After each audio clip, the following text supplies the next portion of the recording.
नमस्कार मु जगदीश आपण देखुछंती ओडिया ईटीवी। चलंतु नजर पकेदा आज दिनर किछि गुरुत्वपूर्ण खबर उपरे। जदि आपनको भिडियोटी भल लागे तबे लाइक सब्सक्राइब कर देबे। चलंतु नजर पकेदा आज प्रथम खबर उपरे। राज्य में धीरे धीरे पारद तलमुआ होता बेले शीत अनुभव होबार लगी। आ 2 दिन पर शीत आहरी बढ़ और आगामी 48 घंटा मध्य तापमात्रा 2 ରୁ 3 डिग्री कमिबा सह अधिक शीत अनुभूत होब। एने गुरुवार आंचलिक पाणीपाग विभाग केन्द्र निर्देशक डॉक्टर मनोरमा महांती कहते राज्य में अभ्यंतरण और पहाड़िया अंचल में शीतर मात्रा बढ़िबार आरंभ होता बेले उत्तर वायु सहित वायुमंडल संलग्न बायोस्फीयर परिमाण ह्रास जो आसंता 9 तारिख बेलू पहाड़िया अंचल किसी स्थान में तापमात्रा 10 डिग्री पर्यंत कमी पारे। भुवनेश्वर और कटक सहर में आगामी 72 घंटा 14 डिग्री पर्यंत पारद खसिबार संभावना रही। तेज पूर्व वर्ष अपेक्षा चलित नवेम्बर द्वारा स्वल्प शीत अनुभूत होगा। गुरुवार उपकूल और उत्तर ओडिशार तापमात्रा स्वाभाविक रही बेले दक्षिण ओडिशार स्वाभाविक ठारू 3 ରୁ 4 डिग्री ह्रास पाई। आरखेमुंडीर सर्वाधिक तापमात्रा 35 डिग्री रही बेले फुलबाणी सर्वनिम्न तापमात्रा 13 डिग्री रही। सेहीपरि अभ्यंतरण ओडिशार सुंदरगढ़ और कलाहांडी जिले में गोटे कि 2ଟି स्थान में हालुका कुहुड़ी पड़ा सहित अपर पक्षे राज्य में वर्तमान कौन पाणीपाग नियम सक्रिय नथिबा बेले पाग शुखिला रहिबो। मात्र दक्षिण ओडिशार किछि स्थान में आसंता 24 घंटा हालुका मध्यम धरण वर्षा होबार संभावना रही। यह विभाग द्वारा सूचना दी जायछि।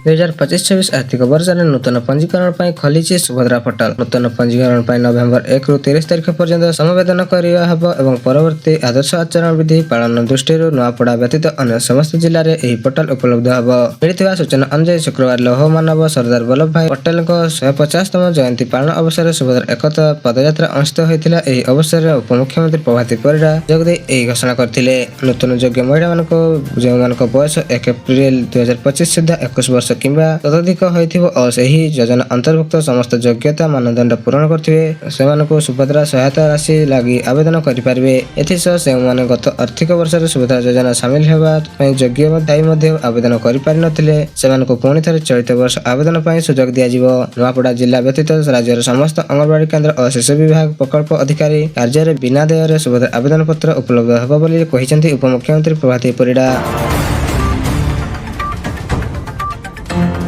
2024 मैट्रिक परीक्षा आज फॉर्म पूरण।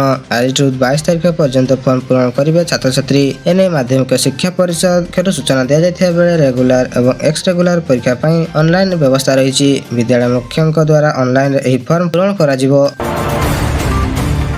केंद्र सरकार 8म केंद्रीय वेतन कमिशनर को अनुचित भाव में गठन करछि। अर्थ मंत्रालय नवेम्बर 3 रे गेजेट विज्ञप्ति जारी करी अध्यक्ष भाव में जस्टिस रंजन प्रकाश देसाई, सदस्य सचिव पंकज जैन एवं प्रोफेसर पुलक घोषक को नाम घोषणा करथिबा बेले कमिशन 18 मास मध्य सुपारिश देव। यह सहित नूतन दरमा 1 जनवरी 2026 रु लागू होबार संभावना रहितला बेले किंतु कर्मचारी पूर्ण लाभ 2028 रे पहुंची पारे। एथिरे प्राय 50 लाख केंद्रीय सरकारी कर्मचारी एवं 6.9 लाख पेंशन भागी लाभ पाइबे एवं कौन दरमा सह भत्ता NRA और अन्य सुविधा मध्य बढ़िबो। बकाया प्राप्ति एककालीन किंबा किस्ती दिया जाई पारिबो। इंडियन रोड कांग्रेस अधिवेशन में मुख्यमंत्री संबोधना। 2014 पर सड़क निर्माण क्षेत्र में अधिक विकास होइछि एवं 11 वर्ष 60% सड़क निर्माण होइछि बोली मुख्यमंत्री कहते। गडकरी विजन आज देश सड़क विकास होइथिबा बेले ओडिशा को विकसित करने को विजन रखिछन्ति मुख्यमंत्री। 2029 सुधा 1000 किलोमीटर रास्ता करने राज्य सरकार लक्ष्य। पोर्ट रास्ता और रेलपथ विकास को गुरुत्व दिया जाता बेले 2014-24 मध्य सड़क पथ विकास 10,000 कोटी मिलता बेले ओडिशा स्वतंत्र दृष्टि देले आमे विजन पूरण होबो बोली कहते मुख्यमंत्री मोहन चरण मांझी। बुला कुकुरों को नहीं सुप्रीम कोर्ट का बड़ राय। कैनस्टान हॉस्पिटल बस स्टैंड में बुलुथिबा कुकुर मानक हटाइबा को निर्देश दिया जायछि। बुला कुकुरों को हटाई आश्रय स्थल को नेबा को सुप्रीम कोर्ट का निर्देश होइथिबा बेले मामलार शुणाणी करी 3 जणिया खंडपीठक निर्देश द्वारा NH और एक्सप्रेस वे रु मध्य गाड़ी को हटाई NHAI को निर्देश दिया जायछि। डबल लघुचाप गोटे लो प्रेसर 14 तारिख अन्यटी 19 तारिख होबार संभावना रही। एने पूर्वानुमान करछि पाणीपाग विभाग। बात्या मंथर पर वर्तमान पूर्व केंद्रीय और तत्संलग्न उत्तर पूर्व बंगोपसागर एक घूर्णिबलय सक्रिय होइछि। यह 12 तारिख दक्षिण पूर्व बंगोपसागर पहुंचबार सूचना मिलिथिबा बेले सेपटे टाइफोन कालामाइग्री जहां फिलिपिन प्रभावित करिवो तार अवशिष्ट अंश बंगोपसागर अंडमान शहर आगकू अग्रसर हेबो। एही दुटी घूर्णिबलय 12 तारिख दक्षिण पूर्व एवं तत्संलग्न पूर्व केंद्रीय बंगोपसागर ବଙ୍ଗୋପସାଗରରେ ଲୀନ ହେବ, ଯାହା ପ୍ରଭାବରେ 14 ତାରିଖରେ ଦକ୍ଷିଣ ପଶ୍ଚିମ ବଙ୍ଗୋପସାଗରରେ ଏକ ଲଘୁଚାପ କ୍ଷେତ୍ର ସୃଷ୍ଟି ହେବାର ସମ୍ଭାବନା ରହିଛି। ତେବେ ଲଘୁଚାପ ପ୍ରଭାବରେ ରାଜ୍ୟରେ ବର୍ଷା ହେବ କି ନାହିଁ ତାହା ଜଣାପଡ଼ିନଥିବା ବେଳେ ଅନ୍ୟପଟେ 19 ତାରିଖ ଆଡ଼କୁ ଆଉ ଏକ ଲଘୁଚାପ ସମ୍ଭାବନା ରହିଛି। ଘୂର୍ଣ୍ଣିବଳୟ ପ୍ରଭାବରେ ଦକ୍ଷିଣ ଆଣ୍ଡାମାନରେ ଲୋ ପ୍ରେସର ନେଇ ପୂର୍ବାନୁମାନ କରିଛି ପାଣିପାଗ ବିଭାଗ। ଏବେ ଏହି ଲଘୁଚାପ ଉପରେ ନଜର ରଖିଥିବା ବେଳେ ସେପଟେ ରାଜ୍ୟକୁ ଫେରୁଛି ଶୀତ।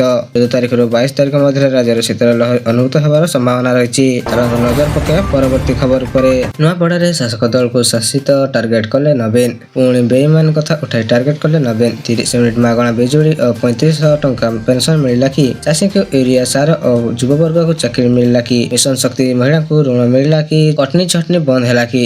ରଙ୍ଗ ମାରିଲେ ବିକାଶ ହୁଏନି, ରାଜ୍ୟ ସରକାରଙ୍କୁ କେବଳ ଡବଲ ଧକ୍କା ମିଳିଛି। ଆୟୁଷ୍ମାନ କାର୍ଡ କେବଳ ଟେନସନ ମିଳିଲା ବୋଲି କହିଛନ୍ତି ନବୀନ ପଟ୍ଟନାୟକ। ଏମାନେ ମିଛ କହି ସରକାର କରିଛନ୍ତି, ପ୍ରାର୍ଥୀ ବି ଚୋରି କରିପାରନ୍ତି କିନ୍ତୁ ଭୋଟରଙ୍କ ହୃଦୟ କେବେ ବି ଜିତି ପାରନ୍ତି ନାହିଁ ବୋଲି ଏମିତି ମନ୍ତବ୍ୟ ଦେଇଛନ୍ତି ନବୀନ ପଟ୍ଟନାୟକ। ଆଜି ବି ଆପଣଙ୍କ ଆଖିରେ ଦୁଃଖ ଓ କ୍ରୋଧ ଦେଖିପାରୁଛି କହିଲେ ନବୀନ। ଆପଣଙ୍କ ସହ ବିଜେଡି ଓ ମୋ ସହ କିପରି ବେଇମାନି କରାଗଲା ଭଲ ଭାବରେ ଜାଣନ୍ତି। ଭୁବନେଶ୍ୱରର ଜନତା ମଇଦାନରେ 84ତମ ରୋଡ୍ କଂଗ୍ରେସ ସମାବେଶ ଉଦ୍ଘାଟନ ହୋଇଛି। ଏଥିରେ କେନ୍ଦ୍ର ପରିବହନ ମନ୍ତ୍ରୀ ନୀତିଶ ଗଡକରୀ ମୁଖ୍ୟ ଅତିଥି ଭାବରେ ଯୋଗଦେଇ କାର୍ଯ୍ୟକ୍ରମର ଶୁଭାରମ୍ଭ କରିଛନ୍ତି। ଗଡକରୀ ଘୋଷଣା କରିଛନ୍ତି ଯେ ଓଡ଼ିଶା ସମେତ ଅନ୍ୟାନ୍ୟ ରାଜ୍ୟରେ ଶୀଘ୍ର ହାଇଡ୍ରୋଜେନ ଗାଡ଼ି ପାଇଲଟ ପ୍ରୋଜେକ୍ଟ ଚାଲୁ ହେବ। ସେ କହିଛନ୍ତି ହାଇଡ୍ରୋଜେନ ହେଉଛି ଭବିଷ୍ୟତର ଇନ୍ଧନ।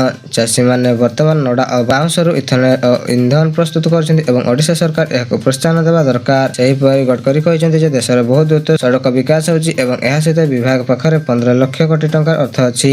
ଏହା ସମସ୍ୟା ଅର୍ଥ ନୁହେଁ କିନ୍ତୁ ଖର୍ଚ୍ଚ କରିବା ପାଇଁ ରାସ୍ତା ନାହିଁ। ତେଣୁ ଶୀଘ୍ର ସଡ଼କ ନିର୍ମାଣ ହେବା ଦରକାର ବୋଲି ସେ କହିଛନ୍ତି।